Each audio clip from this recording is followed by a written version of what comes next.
Ephesians 2:12 through 16 in the Christian Standard Bible says, "At that time you were without Christ, excluded from the citizenship of Israel, and foreigners to the covenants of promise, without hope and without God in the world.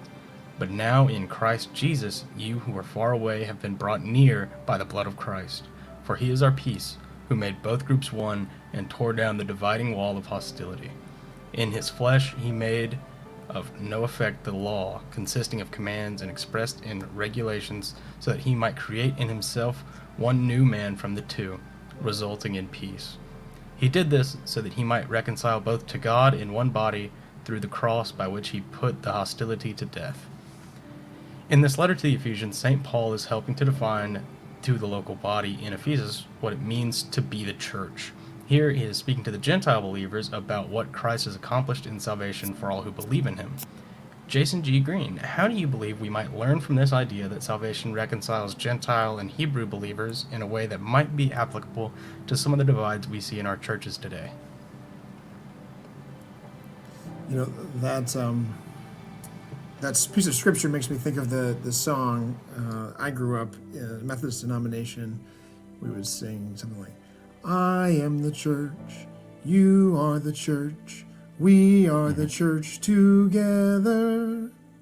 All who follow Jesus all around the world, yes, we're the church together." And you can go on and say the church is not, a meeting place. The church is not a steeple, right? What it's saying is the church is a people. And what's so beautiful about that verse is that it's saying that the uniting power of Christ. That the point there is, our earthly and manly divisions, our hostilities, our temporary borders, our tribalism, that through Christ we can become one. And so it is the message of this book, Too Precious to Lose, that we have the capacity to come together, and that this is, Christ in this example is what's lifting us up beyond our tribal differences to find that there is opportunity for oneness in him. Yeah, good stuff. Good stuff. Great song, too.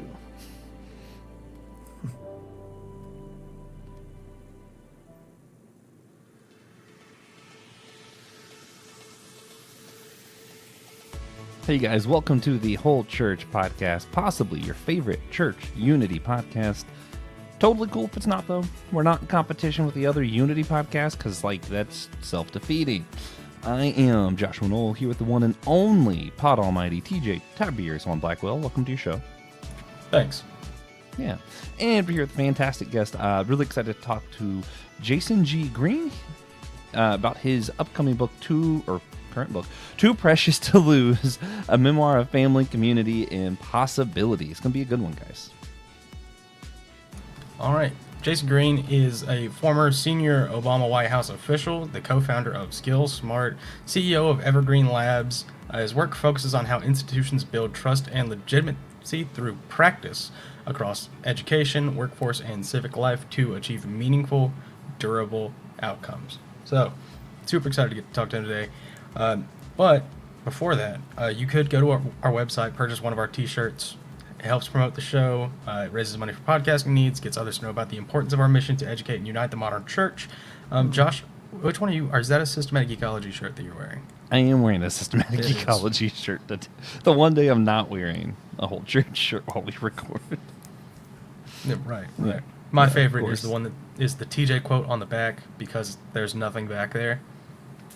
Super clean, super easy. Yeah, I still like the it's called I think it's called the Divided Church one. Yeah, it's the building on the back. Yeah, that one's cool. The word bubble church. That one's good. Yeah. But you should check out the Onslaught Podcast Network website for other shows like ours, or that aren't like ours, or shows that we like Kung Fu Pizza Party with Brandon Knight, Pixel and Page. Mm-hmm. There's a lot over there. Theology on the Rocks. Check it out. TJ's going to do a crossover episode with Kung Fu Pizza Party and Systematic Ecology soon. Yeah. About something I've been requesting over and over. And Kaizen. Something I don't know a lot about. I just know that TJ likes it a lot. Yeah. And it's Kung Fu related. Yep. Yeah. And We'll If see. you're like me and you just like when TJ's excited about something, that'll probably be a good one. Yeah. Yeah. So, with that, we'll go ahead and start one of my favorite sacraments here on the show of just silliness, where we like to start with a silly question before we do the serious stuff, because you can't be divided when you're being as silly as I like to be. I still stand on that. You know, community sometimes it's formed in silliness. And today's TJ and I'll answer first. Give you time to think about it, Jason. If you could have any one animated character in the White House, who would it be, and what position would you place them in? TJ, do you want to go first? You want me to go first? Yep. Yeah, I'll go. I'm going to go Willie from The Simpsons, groundskeeper Willie, as the groundkeeper. All right. You know? Perfect. Something not super critical. He's not going to cause any huge problems, but it would be fun if he was involved. Well, I'm just going to do 3 to give Jason a little extra time then. Bugs Bunny Thank you. could be the help department, just because he's going to say, "What's up, doc?" And that's literally all I want them to do is just ask the doctors what they think. That's fine. Darth Maul for Department of Peace, mostly because he's pretty tactful. He might be a little hot-headed, but he's got some good tactics in that new Maul series. And my actual answer, King Mickey from Kingdom Hearts. Sorry, Pastor Will. You have a leader who's literally just going to straight up leave, go into the realm of darkness to bring someone back. Sounds a lot like Jesus to me, and I think we could use a little bit of that. So as president. King Mickey. Mickey is president. yes, King Mickey is okay. president from Kingdom Hearts. Yeah. Specifically. Right. Because Disney doesn't own enough. Jason, what about you, man? Those are fascinating. I went Winnie the Pooh, and I'm gonna put Winnie the Yeah. Pooh as press secretary. Because can you imagine Absolutely. Winnie the Pooh just like calming everyone down, offering some lessons, some perspective, bringing everybody together. It's such a hot mess right now. I think Winnie the Pooh could be press secretary and do wonders for the Oh, country. for sure. Oh, yeah. That'll solve a lot of those divides. Just having someone who's like, what if we just stopped and had a small smack roll? Like, yeah. Exactly. What you need right now is some honey. Yeah. Yeah, Oh, bother. Oh, Christopher Robin. I love it. That's a good one. That's a good one. That's real change, is what that is. Sweet, very sweet change. Yeah. So usually we start the show by asking about your journey coming to the faith and where you are now to help our audience get to know you better. But that is largely what your book is about. So would you mind maybe filling our listeners in on why you chose to tell such a personal story in the book and what you hoped this work would accomplish? Yeah, thank you, and I'm happy to get into that faith journey question too. There's some components of that actually aren't covered in the book, and much of it sort of initiated the fact that I'm the product of a Methodist preacher and a public school teacher. That's where my faith journey in many respects began. But this book is a product. You say, why did I choose to write it? I don't know that I chose to write it. I in many respects felt called. I was definitely called to go spend some time with my grandmother. Right, so after I was 4.5 years into serving as associate White House counsel to President Obama, I got both a call from my mother to tell me that my grandmother was sick and in the hospital, but I felt a pull and a tug on my heart that I actually needed to go and be with her and sort of take up temporary residence, interviewing her and collecting her stories. That moved me, right? Hearing her stories, the stories of our ancestors going back to 1868, stories of her working and fomenting community in the church in 1968, all of that really filled up my heart. And that kind of led me down this journey, TJ, that sort of compiled these stories and put this book together. But I can't say that it was anything that I set out to do. I'm very grateful that I had that experience and opportunity, but have been sort of following my feet in that calling since. Right, which is, as good a reason as any. Why'd I do it?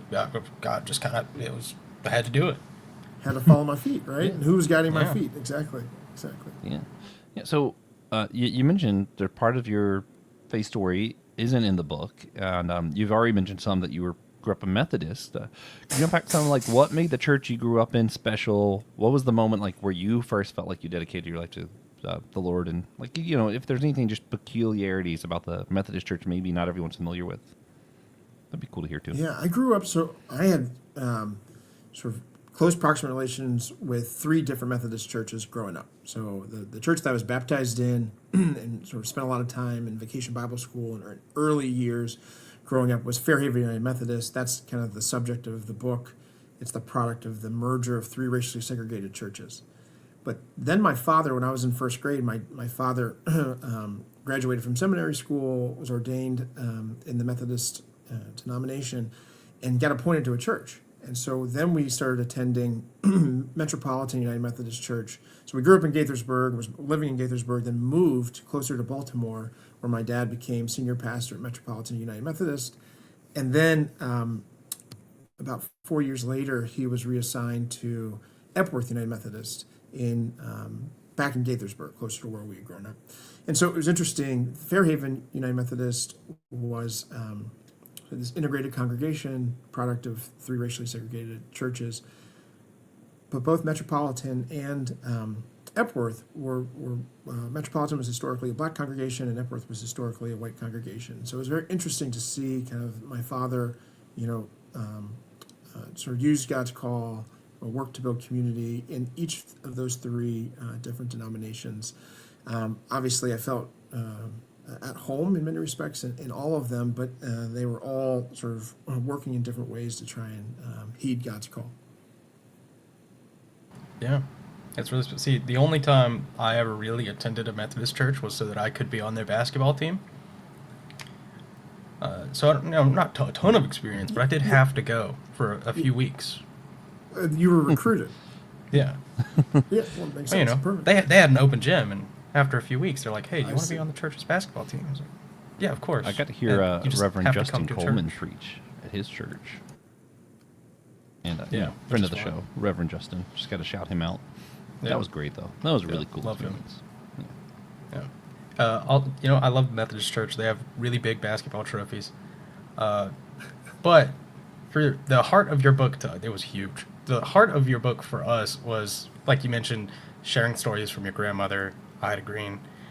Can you tell our listeners something about her and the impact she had on your life? Oh, yeah. So I was really fortunate in that I lived very proximate to my grandparents, right? So my grandparents lived at the top of the street that I grew up on. Aunts and uncles were cascaded in between us, and my parents lived at the bottom. So I got to spend time with my grandparents every day. I got dropped off there before and after school.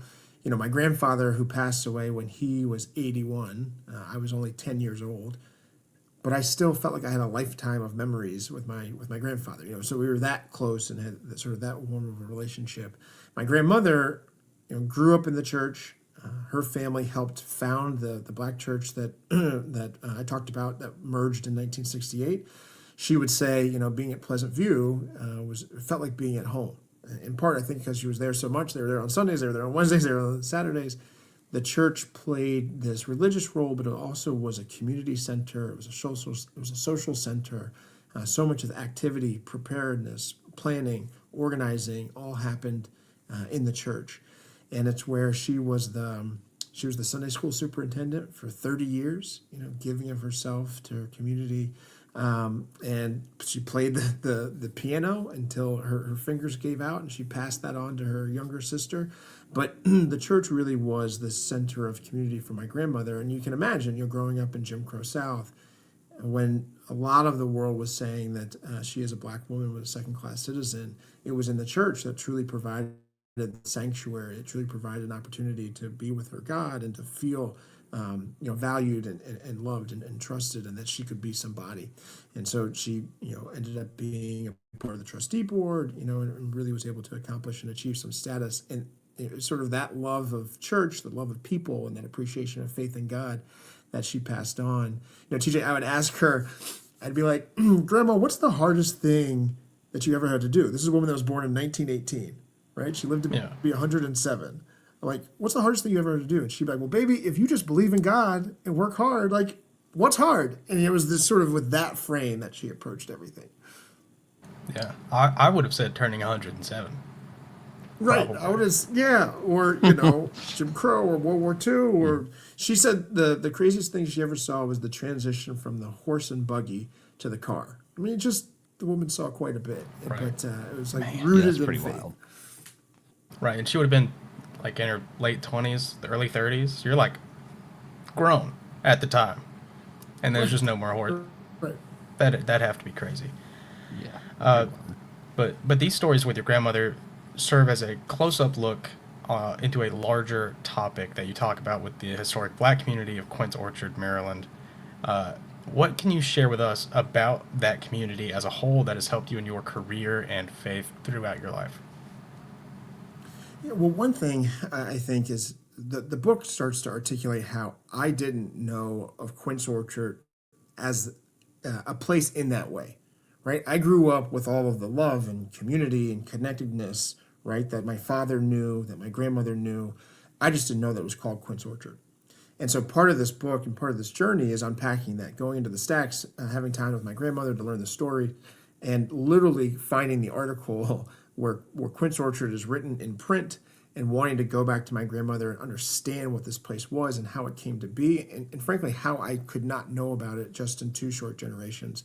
But when you talk about how it's helped me in my faith journey and how it's helped me in my career, I mean, all of this is really about understanding who you are and whose you are. And so there's just a deep understanding of the resilience that it took to build a community like Quince Orchard. So the story begins in 1868, where three emancipated men pooled their resources together, $54 amongst other members of the community, to buy 3 acres of land. And on that land, they built the church, right? And they built the schoolhouse, and they built the social hall and the cemeterial plot. They built this kind of life cycle of the Black community. And that was an incredibly difficult time, a time that I don't know that I would have been so communal or faith leaning, but they were. And they sort of sewed those traditions into the foundation of that community. And so I get to be the beneficiary of that today. Right, which is an incredible legacy to, take from Quince Orchard to the White House. You know, Yeah. you want to, I'm sure they're impressed now. But to mention your time in the White House and working for the Obama administration, how did that community that you grew up with shape how you interacted with others in that kind of environment you encountered in the White House? Was that like, fish out of water, or you're just like, hey, here's what that's actually like? Yeah, it's a good question. I think that looking back on it now, I thought that everyone sort of came to that experience with kind of the upbringing that I did. It turns out that's not entirely true. There were some real political animals, right? That viewed that experience through a political lens.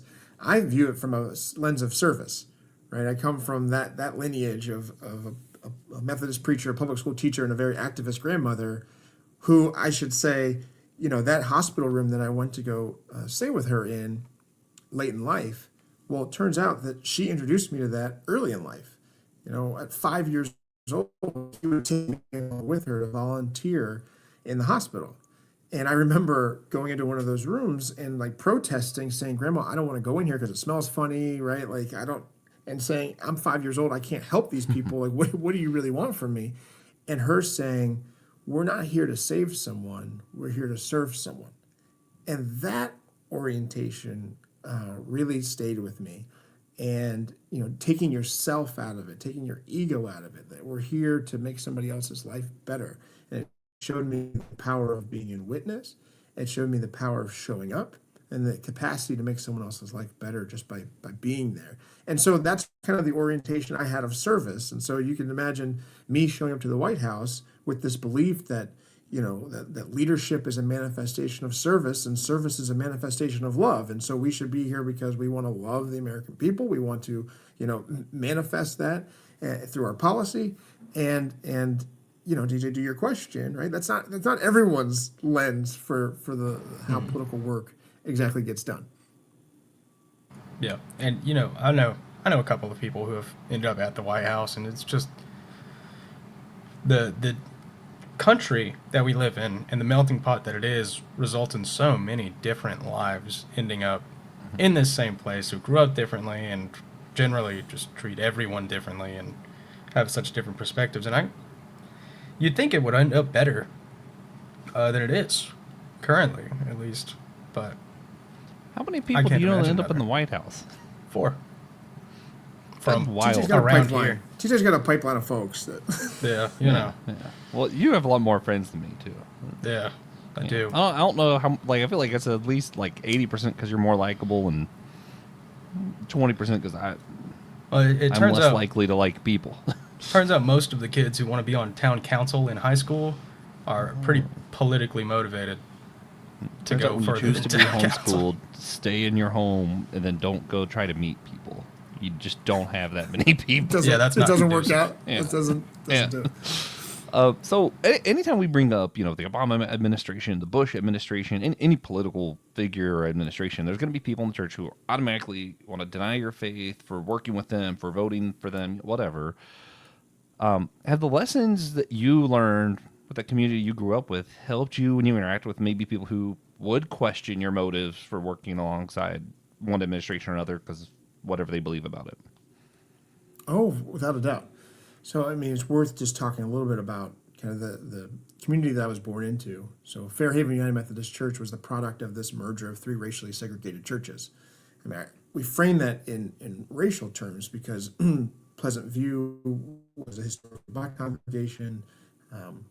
McDonald Chapel was historically a northern white congregation, and Hunting Hill was a southern white congregation. So those 2 churches had split themselves over the issue of slavery. So there was, quite a bit of different perspectives. So even beyond the racial lens, you could talk about politics or just viewpoint orientation. And yet those 3 congregations came together in the grace of God, and then had to figure out how to bind themselves together over time, right? And that meant what hymn book do we use? What sanctuary are we going to use? What building are we using? What name? How long are we going to? Is our service going to go? Who's going to preach? Who's going to sing? What are our songs going to look like? And so they're deep and great intention about figuring all those things out, but at the same time not really muting a perspective, right? So the goal in part was to stay together, and then to represent different perspectives and how do you appreciate different histories and different cultures. And so you don't get into a lot of political conversation, but people have different politics, right? But the idea here is, how do you build a beloved community? How do you allow the things that bring us together, that unite us, be greater than the things that divide us?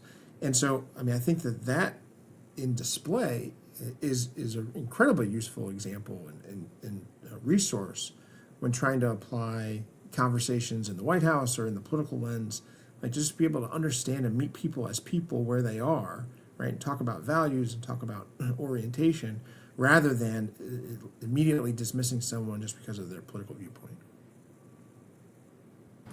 Yeah. For sure. Well, so along those lines, because it's political, but it's not just political. Like our country as a whole, I feel like just has become more divided. The last decade or so, especially. You mentioned in your book, the George Floyd and what it's done. We probably all know people on both sides of debates that's like, oh, we don't like how whatever administration handled the COVID pandemic, whatever, how churches handle the COVID pandemic. I know people who left churches because of that. How might the lessons that you're telling us now, how can they help, not just you, but all of us kind of address just how divided and chaotic our country seems to be right now? Yeah, Too Precious to Lose is intended to be kind of a salve. It's kind of to be that balm in Gilead, right? Like, here is something that people can read and connect to. It's lessons of my own interrogation of community. It's my own interrogations of myself, my relationship with community, my relationship with my family, my relationship with these ideas, coming to the conclusion that pluralism, that the agency necessary to build community is truly too precious to lose. But it's sort of the lessons of me going on that journey that people can draw from. Hearing you talk about the division just now, Josh, it makes me think about kind of the story that I tell with Uncle Melvin in the book, where Melvin, who I've known my entire life, but I only really knew one thing about him, and I knew that he didn't merge. Right? He was one of the non-mergers back in 1968, and in my mind, that was all I needed to know. about him, right? I kind of flattened him down to that single decision. And so when I went to go interview him, he really wasn't interested in sitting down for my interview. And it took me going to my grandmother and asking her to intervene. And she called me out. She was like, "Well, why do you want to talk to cousin Melvin? Like, why is that important to you?" And I said, "Well, because I think that, I want someone to represent his viewpoint in this merger conversation because I want to tell a holistic story." And she was like, "Do you want to talk to cousin Melvin? Or do you want to talk to somebody who represents a particular viewpoint of and it helped me realize that I was kind of dehumanizing him, right? I wasn't looking at his his humanity in total. I was looking at this single decision that happened 50 years ago and attributing so much to it. And so when I realized that, then we were able to begin to get a little bit more proximate. Then we were able to begin to build a relationship. And the book sort of articulates how that happens in this beautiful way where we go on this run. But like, that's a relationship now that I covet, right? We don't agree on everything now. We have disagreements. I understand him better. And I understand how he navigates Right.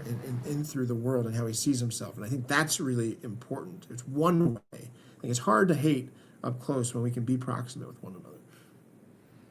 Yeah, hard to hate your cousins too. We frown upon that at the Whole Church podcast. Yeah. You'd be surprised how often it happens. Yeah. No, there's something, Learning in Wartime is a sermon C.S. Lewis preached. And, of course, I have to mention C.S. Lewis. It's in my contract. But one of the things that he said that really struck me, and, this is past World War II, all this other stuff, and people are like, oh, what? Well, actually, I think it's in the midst of World War II. A lot of people are asking, is there a point to going to college? Is there a point to art? Is there a point to, all this stuff? The world's chaotic. It's all ending now, whatever. Freaking out. There's divisions in the country, all this stuff. And he talks about it. He goes, yes, this is unprecedented times. Every time is an unprecedented time.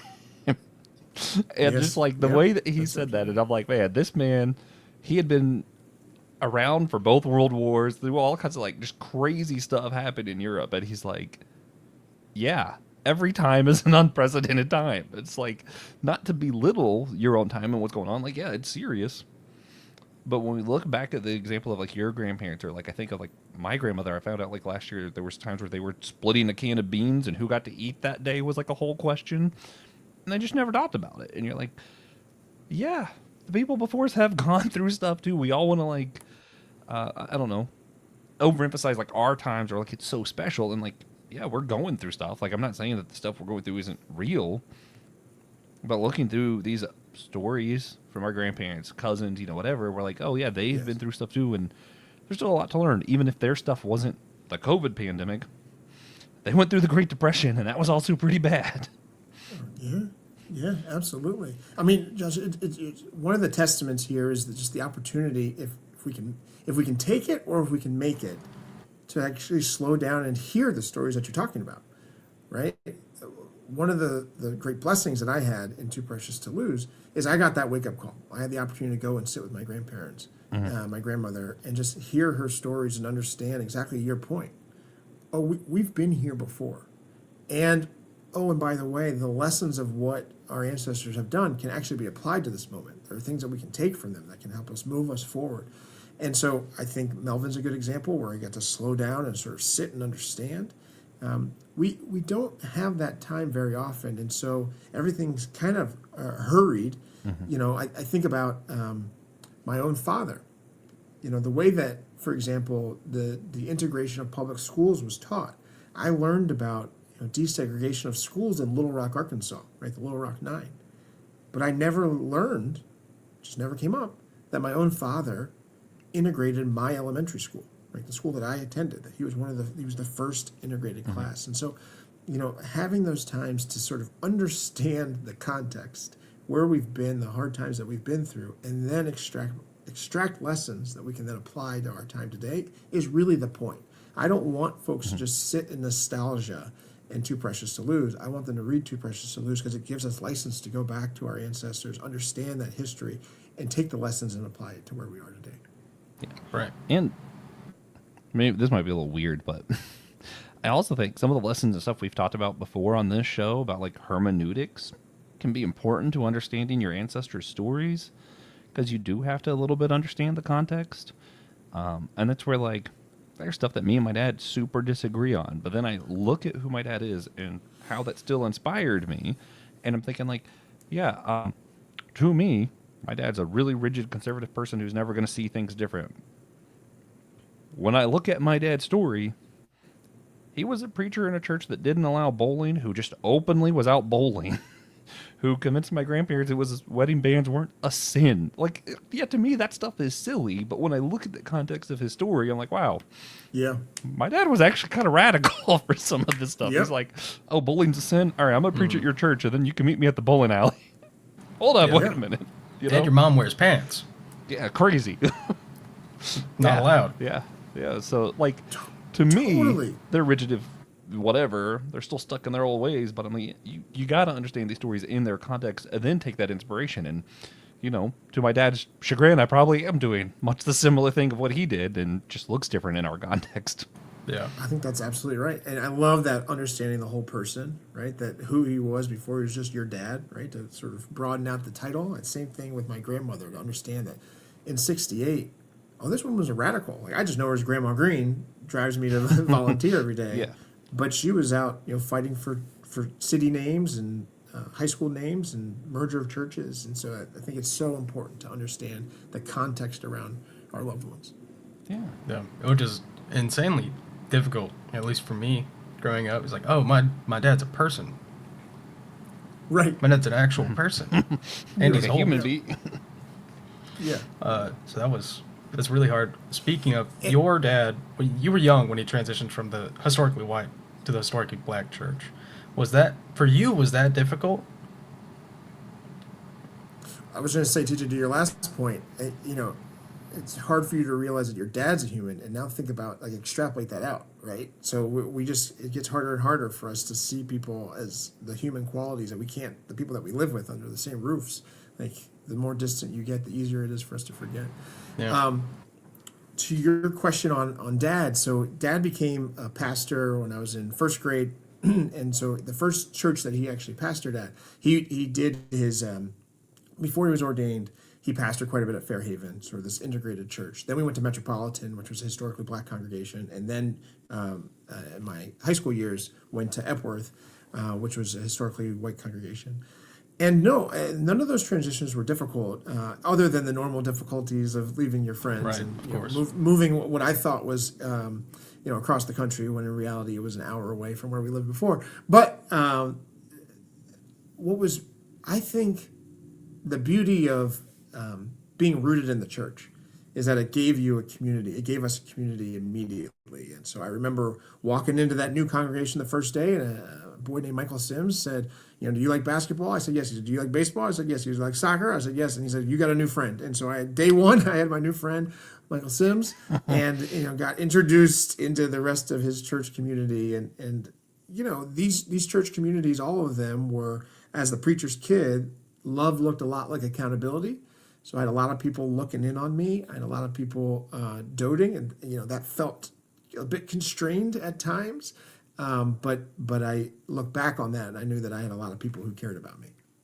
Yeah. Now, a long, long time ago on our show, we had a friend, kind of like a sort of mother to me and Josh in some ways, on the show, who pastors a black church in our denomination, or my denomination now, since Josh left us. But she said that there is still value in a black church staying a black church. Do you think that has a place in today's society? I do. One of the journey of this book. So one of the things that my recollections, or as I wrestle with the world today, for your listeners who are going to read the book, they'll see that I'm on this journey, and that journey ends with me back at Pleasant View, of all places, right? And so part of what it's saying is that this church merger of three segregated churches, right, that produce Fairhaven, interestingly, the only one of the original three churches that still stands is Pleasant View. and it still has its history. It still has the cemeterial plot. It still has the floorboards that people got carved up with women's high heel shoes as they were filled with the Spirit. Right? It's still there physically, even if the congregation doesn't worship there anymore, and it still offers a place for kind of history and identity and legacy and sanctuary. And so I think it's really important to have those spaces where people can feel free and feel safe and can be restored and close to their God in a way that allows them to sort of then go forth and be engaged and productive in the world. Mm-hmm.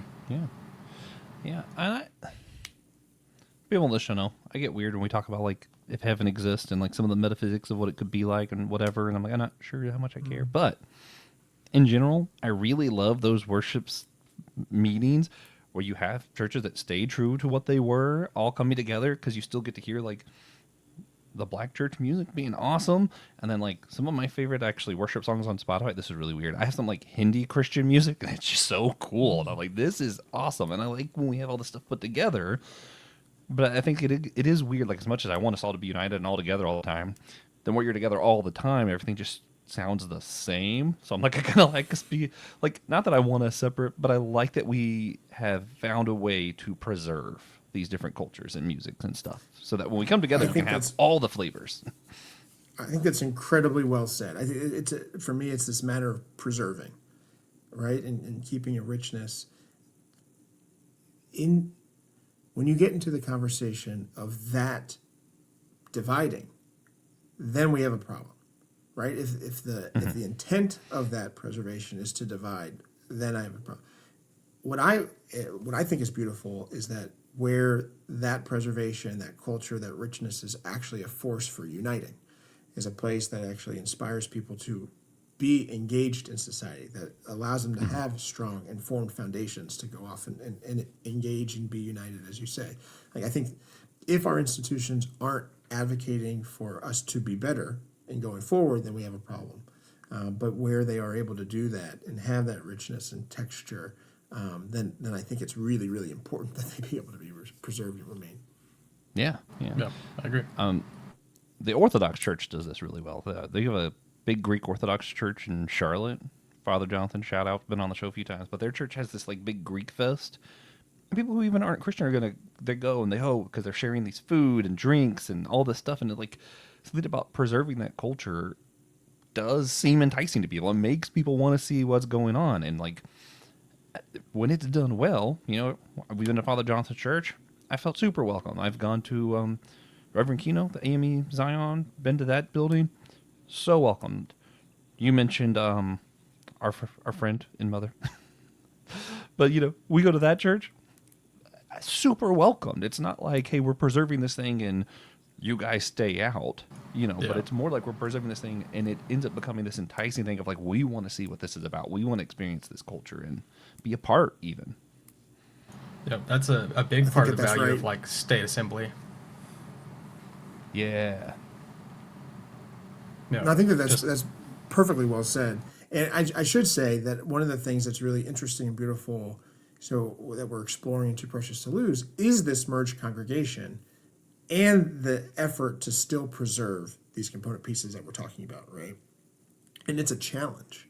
It's a real challenge. I mean, and I kind of equate it to the microcosm of America, which is like, how do you bind together around values and still preserve these elements of identity and culture and history? And so, small microcosm examples are like when they're wrestling with what do they do with the gospel choir, right? When they felt like the African American experience wasn't being fully felt in the congregation, how are they going to bring that gospel choir theme? And then what are you going to do with it? Is it going to be integrated? Is it not going to be integrated? And so it's really seeing a church wrestle with this idea of preserving its history and culture and richness at the same time that it's also trying to build a new pathway forward is one of the things that was really exciting for me to explore. Yeah, and it's funny because I'd like to go to any church. I'll go to any church's service at least once. I just don't really like to go to non-denominational churches. Because where's the culture? We can all worship here, sure, but what is it for? It just feels like it can be a good service, it can be a good worship, but it just doesn't feel like it's a lived service. But I'm curious for both of you, like on that first walk-in, what would get you to come back? Are you, is it the word? Is it the music? Is it the people? Some combination of all three? People, and then like I'm a weirdo, so like sacrament. Like I love a good like how it's put together. One of the reasons I really love my church, beside Pastor Will being awesome, is when we come to partake of the sacrament of Eucharist, we have some older ladies there who like bake the bread by hand. So this is like bread that I'm like, people actually put this work into it. Like that makes me feel more part of the community. So people in sacrament, I think probably both. a lot of it is the music for me. Very musical person. That's fair. Pentecostal, you know, if I'm clapping, I'll probably come back. A beautiful sanctuary also helps a lot for the Greek Orthodox and Catholic churches. You know, you walk in and your breath's literally taken away and no one's even saying anything. Yeah. That doesn't hurt. That doesn't hurt Yeah. at all. A nice greeter, a good greeter is important. You know, it's not detrimental if you don't really have a good greeter, but a good greeter makes a big difference. So, a mix of those 1000%. things. I'm with you, TJ. I think music, sort of orientation, but Josh, you saying some of that community piece that just reminds me of growing up. Like I talked about some of the accountability. It made me think about Miss Emma, who was this woman I read about in the book, she didn't have any kids, but she was she like would meet us all in the fellowship hall and then stand, dominion over the cookies and the treats. And like, as all of us kids were leaving Sunday school, she would just like smack hands to make sure that no one got goodies before the adults did. And it was so interesting because they would, all of us would run to our parents and be like, Miss Emma smacked my hand. And they would all say, you better listen to Miss Emma. And there was just this deep respect, and understanding and shared values and doling of justice for Miss Emma, and like love for her looked like accountability and like trying to get us all to walk on the straight and narrow. And so seeing those sorts of people, whoever the Miss Emmas are at these places that will walk up to you and be like, this is my church, grab your hand, welcome you and introduce you. Like, I love finding those people when I show up at a new congregation. Right. Oh yeah. And you'll find them. Yeah, So- they will make themselves find known for sure. They'll find you. Is there anything else that you think our listeners may like to know about you or your book, Too Precious to Lose, A Memoir of Family, Community, and Possibility? I think we talked, so much about the importance, right? That the intent here is not to go back and stay in the past. The intent is to go back and sort of draw some lessons that we can apply to the future. And excited that we've been able to engage communities in this work. That historic site that I talked about, when my grandmother passed away, she was 106. She was 2 months shy of 107, but she was still a trustee of that historic church. And so when she passed, I actually took her seat. And so I'm trying to carry her legacy forward. And one of the things she wanted to see was sort of new life being breathed into that site. And so we're actually going to be reopening that historic church building, the cemetery, the one-room schoolhouse that she started attending, way back in 1924. We're doing that this month on June 20th. And so, just excited to be able to share that with your listeners and that, these ideas that started rolling downhill back in 1868 with a $54 investment, we're trying to stay committed to them today. That would be that's really awesome. cool to see, actually. That'd be fun to check out. Come on down. Yeah, we have 11 days. We can get to Maryland. Yeah, that's fine. Well, we'll trip to DMV. So, is there something that you rarely get asked in interviews that you wish people would ask you more about? Oh, there's nothing I wish that you had asked me. No, I don't think so. Cartoon characters in the White House. You wish you got See, asked more about you that. you guys got covered. You guys got the animated animals covered. There is you didn't ask me about when I was thinking about Bible verses. The one Bible verse that shows up in the book that my grandmother would talk a lot about James 1, verse 22, be not hearers of the word only, but be doers. That's her whole doers do orthodoxy that kind of shook me into activation. I was a good government lawyer that could do a lot of paralysis by analysis and slow some systems down pretty well. And so hearing that and understanding that there are people in the world that sort of get confidence and clarity in action and in doing, it was a very powerful concept. And then to see it in Scripture really touched me. But no, I don't think that there are other things that we didn't get to chat about. Good. That's good for us. Yeah.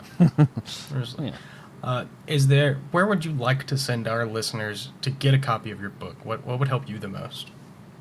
Yeah, I'd love people to check out jasongreenbook.com. They can see where my book's being sold. It's being sold at Amazon, Bookshop, wherever books are sold. We encourage people to go and check it out. But jasongreenbook.com, people can stay in touch with me. They can follow me on tour. And they can also follow me on social media at Jason Gerard Green. All right, cool. We'll put those links in the show notes. Yeah. Okay, great. I wasn't sure if that was if I was saying that live. And as always, on the off chance that we have listeners who are just like, I can't afford to get another book, I always have to recommend, if you ask your public library, they will buy the book for you. And then it's in the public library, and even more people might see it. So that's actually pretty cool. It's helpful for everybody. And Yes, you can do please. it for free. And it's in quite a few public libraries, so check it out. It's also I did the audio book version if you want to get that and listen. I love Put it the on audio 1.5 speed and just get through a chipmunk. Yeah, that's all me. Oh yeah, I think Josh listens on 3 times speed actually. But I'm a crazy person. I don't expect anybody else to do that. Oh, do you It's just really? that Oh, wow. He does. I No, he's a freak. I have too many books that I want to read and not enough time to read them. Fair you do enough. what you got to do. Yeah, problem solving problems. I love it. Yeah. He just has to pay attention. He just really can't afford to zone out. It is true. There was a book I was reading last week. I literally had to redo the whole chapter because I was like cutting onions and I stopped to like grab a bag and I'm like, I have no idea what's happening right now. What happened? But that's a talk for another day. You're like, it was this book called Too Precious to Lose. No. So it was the sequel to the space books with Chris Paolini's all throat. You know what I'm talking about, DJ? Yeah. Yeah, the sequel to Sleep Under Sky Stars or whatever. To sleep in a seat. No. Yeah, the Good book. sequel. I don't know what the sequel was. But anyway, one thing we do like to do before wrapping up, rather than talking about books that we aren't paying attention to, ask our guest to provide just a single tangible action, something that you think would help better engender church unity. What's one thing that you think our listeners could stop and do right now that would help better bring the church together in our own time? Just something practical they could stop and do. Oh, my grandmother had this practice that was pretty special that I now do. Whenever she would be awakened in the middle of the night, she would always say that I think this is a good time for me to pray for somebody. And so I started doing that. I don't sleep that well and realized it was a good time for me to think about someone else and hold them in prayer, whether they're going through a particular ailment that I know, sick and shut in, or just to hope that God's grace can embrace them. And I think that we can spend more time thinking about someone else and directing our energy in their direction and raising their needs up to God. I think that will bring the church a little bit closer. And what changes in the world if we all do that? There's that song we started with, I am the church. There's another song that says, somebody prayed for me. Somebody prayed for me, got down on their knees, took the time to pray for me. And I'm so glad they prayed, and I'm so glad they prayed. I'm so glad they prayed for me. It opens us up in both ways, right? It builds a more empathetic heart and brings us closer together. Right. So That'd be great. Everyone, listen to Jason Green because we said so. And who doesn't want that? That's But good stuff. before we wrap up, we like to ask everyone to share a moment where they saw God recently in their lives, whether that be a blessing or a challenge, a moment of worship. We always make Josh go first to give the rest of us enough time to think about our God moment. So, Josh, well, what's your God moment this week? I had a very challenging day at work yesterday after, recent promotion. And it's one of those where you're like, you're happy about the promotion, but then you're like, man, this is rough. And it was like a 15, 16 hour, something crazy. I come out super late and I'm like, oh, this stinks. And I barely got to see my wife. I'm like, oh, this whatever. And she had like a little goodie basket that my wife made me like on the counter with like balloons, like congratulations and some of my favorite treats and drinks and stuff. And I was like, yeah, that whole like a good wife being like the best blessing or whatever, like the Bible thing is. That was Pretty good sure it says yesterday. good dog. I think it's good dog. I needed that It's yesterday though, so that was a that was a blessing. Yeah, So that's gonna be mine. she's got something there. She's all right. She's all right in my book. Now I don't know if you're talking about my dog or my Tiffany. wife. No, she's all right Yeah, sometimes. yeah. She said you need to come see us though. She did say that recently. I It's been a forgot while. to tell you. It's been a while. Yeah. So for me, my God moment, my little sister just turned 25 years old, which No. it's starting to make me feel older, which I never get to really say on the show. I never. Yeah, I don't like that. I never get to feel older on the show, but me in my life, I'm starting to get there. I'm like, wow, I'm gonna be 30 soon. Yeah, it's So, weird. like, how is that? Is this aligning with what I want to do? Am I where I want to be?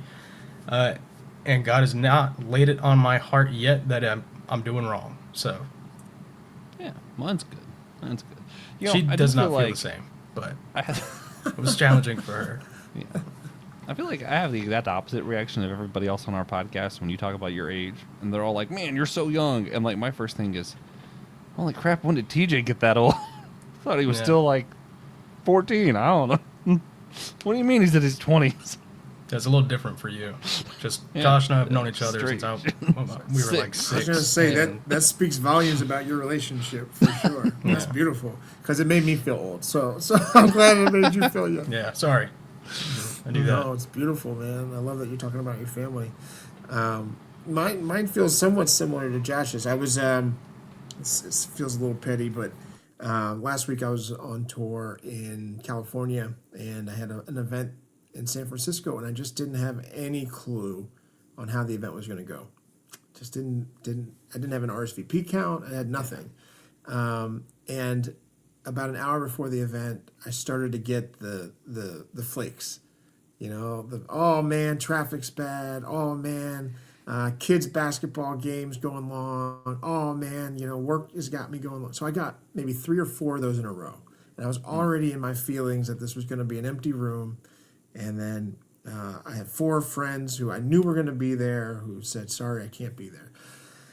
And then my phone rings, and I look down, and I see a name, and I know it's just going to be the 5th disappointment. And I don't think I can take a 5th disappointment.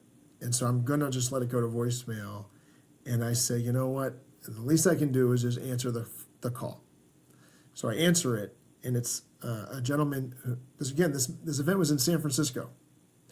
I answer the call. I say, hello. He says, hey, Jason, just want to let you know that I'll be there. I'll be there in an hour. Nice. I drove up from Los Angeles to San Francisco. So I'm not going to get a chance to change. I'm going to come in the clothes that I'm driving in. But me and my family will be there. And I couldn't help but say, like, look at God, right? It was in that moment where I praise God. wanted to give up, in that moment where I was so, uncertain. And he said, fear not, right? Yeah. Yeah. Oh, I love it when that No, happens. good moments.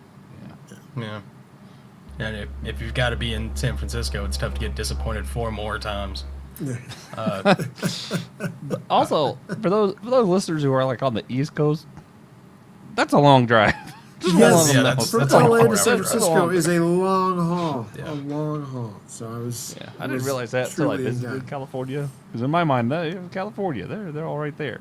Yeah, No, that's what I love. That's what I love about European vacation plans. Not even just European. I have an Australian friend who is coming to see us later this year, and he wants to meet all of his American friends while he's here, right? So, like, I'm talking to him, and he's like, well, where are your other friends at? Because we're going to meet him in Orlando. You know, we're going to go to Universal, Disney. And he's like, well, there's a couple in Texas, there's a couple in Seattle, there's one in Pennsylvania. And I was like, dude, do you have So like good 2 luck to months? you. Do you have like 2 months that you can spend in America? Because that's not from my house to Orlando where we're going. It's like 10 hours. Man, super, like, not very relevant, but since you asked if they had 2 months, I just remember the one time we were doing, like, I did an Orlando trip, and we went to Discovery Cove, which is like it's cool. I don't need to get into it. Coolest part. I met at least 2 families that were from Europe that were like, oh yeah, we're in our second month of our holiday. And I'm like, what do you mean second month of your holiday? Yeah. What are you But doing? You're just like, bravo. Yeah. My hat is He off to does. you. Well done. For the record, he does have the time to hang out with us for a week in Orlando and go to Seattle and Texas and Pennsylvania. It kind of makes me mad a little bit. Like, why don't I have it's a little annoying. holiday? I want a little 2 months annoying. holiday. Yeah. But if you like this episode, please consider sharing it with a friend, share it with an enemy, share with your cousins. Here. You always share with your cousins. Once again, you can go to our Especially your website, especially your cousins. You can go to our website, purchase one of our T-shirts. It helps promote the show. It gets us a little extra money for podcasting needs, and it lets others know about the importance of our mission to educate and unite the modern church. Josh mentioned my second favorite shirt earlier, the broken church or divided church shirt. I think it's the divided church. It's really the only other one I ever wear. The graphic is really cool. It's like the word bubble and our logo. It's good. It's really good. Yeah. Also, check out some of the other shows on the NSL Podcast Network. Like Kung Fu Pizza Party. Be Living Waters, one that I'm on. TJ and I are both on Systematic Ecology. We were talking about One Piece earlier today, so if you like anime, check it out. Yeah, we got it all. We got something for most people. Not everybody. No one can please everybody. But we do hope you enjoyed the show. Coming up, we'll be taking a short break for a week or two, and then we're going to begin our series on the behind the scenes of ministry, from local church to publishing, organ building. Who knows? Yeah. We know it's those things, plus a couple. At The the shirt end of we were season talking about one, is called Diverse Shirt, turns out. Diverse shirt. Sure. I feel like we should rename it. That's not. I don't know. We'll figure that out later. We should rename it. But at the end of season 1, Francis Chan is going to be on the show. Yeah. Probably. If someone tells Maybe. him about it, you know. It's not maybe. He definitely will be on at the end of season 1. Yeah, We're not season one ending just season 1 might last forever. until, Yeah. infinite season 1.